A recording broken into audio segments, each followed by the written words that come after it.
ഒരു യുവ MLA തന്നെ അടുത്തതായി ചേരുന്നു. താനൂർ MLA PK നവാസ് ആണ് ചേരുന്നത്. നവാസ്, കേൾക്കാമെങ്കിൽ നമസ്കാരം. സത്യപ്രതിജ്ഞ കഴിഞ്ഞു, അതിന്റെ ഒരു സന്തോഷത്തിലാണെന്ന് മനസ്സിലാക്കുന്നു. താനൂരിന് വേണ്ടി ആദ്യം ചെയ്യാൻ പോകുന്നത് എന്താണ്, അത് പറഞ്ഞ് നമുക്ക് തുടങ്ങാം.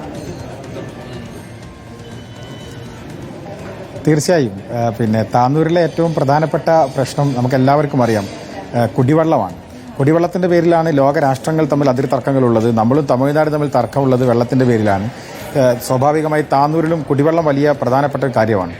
പരമപ്രധാനമായി ഈ 5 വർഷക്കാലത്തെ ഏറ്റവും പ്രധാനപ്പെട്ട അജണ്ടയായി ഒന്നാമതായി ചേർത്ത് വെക്കാൻ ആഗ്രഹിക്കുന്നത് കുടിവെള്ളം തന്നെയാണ്. കുടിവെള്ളത്തിന് പൂർണ്ണമായ പരിഹാരം ഉണ്ടാകണമെന്നതാണ്. മറ്റൊന്ന്, നിങ്ങൾക്കറിയാം, താനൂർ ഒരു തീരദേശ മണ്ഡലമാണ്. 19 വാർഡുകൾ തീരദേശത്തുള്ള മത്സ്യത്തൊഴിലാളികൾ.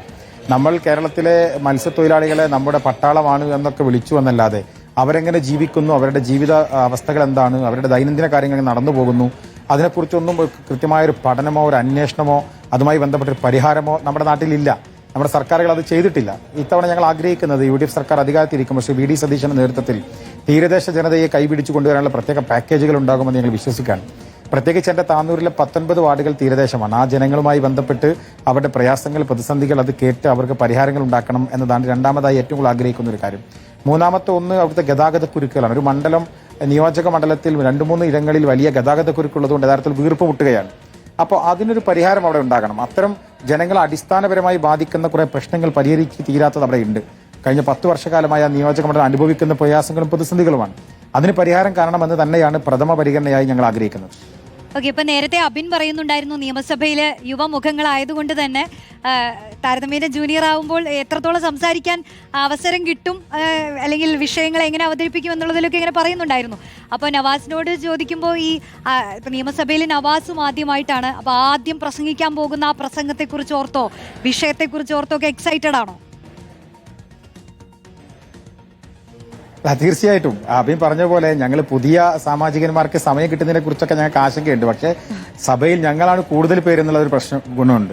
പുതിയ സാമാജികന്മാരാണ് കൂടുതൽ. അവിടെ ഞങ്ങളുടെ അസോസിയേഷനൊക്കെ കൂടി കൂടുതൽ സമയം വാങ്ങിക്കാനുള്ള ഒരു തീരുമാനമൊക്കെ ഉണ്ട്. ഞങ്ങൾ അതുമായി ബന്ധപ്പെട്ടൊക്കെ മുന്നോട്ട് പോകും, ഞങ്ങൾ സംസാരിക്കും. എന്തായാലും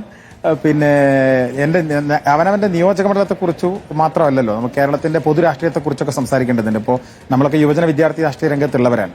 ഒരുപാട് പ്രശ്നങ്ങൾ നമുക്ക് യുവാക്കളുടേതായി ഞങ്ങൾ കഴിഞ്ഞ 10 വർഷക്കാലം തെരുവിൽ പോലീസുമായി ഏറ്റുമുട്ടി ഞങ്ങൾ ഉന്നയിച്ച മുദ്രാവാക്യങ്ങളുണ്ട്. ആ മുദ്രാവാക്യങ്ങളൊക്കെ ഞങ്ങൾക്ക് തന്നെ ഇപ്പോൾ നേരത്തെ പറഞ്ഞ പോലെ അബിനാണെങ്കിൽ യൂത്ത് കോൺഗ്രസിലുണ്ട്, ഫിറോസ്ക യൂത്ത് ലീഗിൻ്റെ ഉണ്ട്, അഷ്റഫ് അലി ഉണ്ട്. അങ്ങനെ ഞങ്ങളുടെ യുവജന നേതാക്കന്മാർ ഒരുപാട് പേരുണ്ട്. ഫൈസൽ ബാബു ഉണ്ട്, തഹലി ഉണ്ട്, ഞങ്ങളെല്ലാവരും ഉണ്ട്. അപ്പോൾ ഞങ്ങളെ സംബന്ധിച്ച് ഇപ്പോൾ അഭിജിത്ത് ഞങ്ങളുടെ കൂടെയുണ്ട്, KSUവിൻ്റെ ജില്ലാ പ്രസിഡന്റുമാർ 2 പേരുണ്ട്. അപ്പോൾ ഞങ്ങൾ കഴിഞ്ഞ കാലങ്ങളിലൊക്കെ തെരുവിൽ ഉന്നയിച്ച വിദ്യാർത്ഥി യുവജന പ്രശ്നങ്ങൾ, ആ പ്രശ്നങ്ങൾ പരിഹരിക്കാൻ ഞങ്ങൾക്ക് തന്നെ ഒരു അവസരം വന്നിരിക്കുന്നു എന്നതാണ് ഈ സഭയിൽ ഞങ്ങൾ കാണുന്ന ഏറ്റവും വലിയ പ്രത്യേകത. അതുകൊണ്ട് ജൂനിയേഴ്സ് ആണ് എന്നതുകൊണ്ട് ഏതെങ്കിലും തരത്തിലുള്ള ആശങ്കയോ പരിഭ്രമമോ ഞങ്ങൾക്കില്ല. ഞങ്ങൾ വിളിച്ച മുദ്രാവാക്യങ്ങൾ ചൂടാറും മുമ്പ് തന്നെ ജനങ്ങൾക്ക് വേണ്ടി അത് നടപ്പിലാക്കി കൊടുക്കാൻ കഴിയുന്ന ഒരു അവസരം ഞങ്ങൾ കൈവന്നിരിക്കുന്നു. ആ അവസരത്തെ പൂർണ്ണമായി വിനിയോഗിക്കാൻ കഴിയണം എന്നാണ് ഞങ്ങൾ ആഗ്രഹിക്കുന്നത്. ഓക്കെ നവാസ്, എന്തായാലും സമയപരിമിതി മൂലം നമുക്ക് അടുത്ത ആളിലേക്ക് പോകേണ്ടതുള്ളതുകൊണ്ട് ഞാൻ ഇടപെടുകയാണ് കേട്ടോ.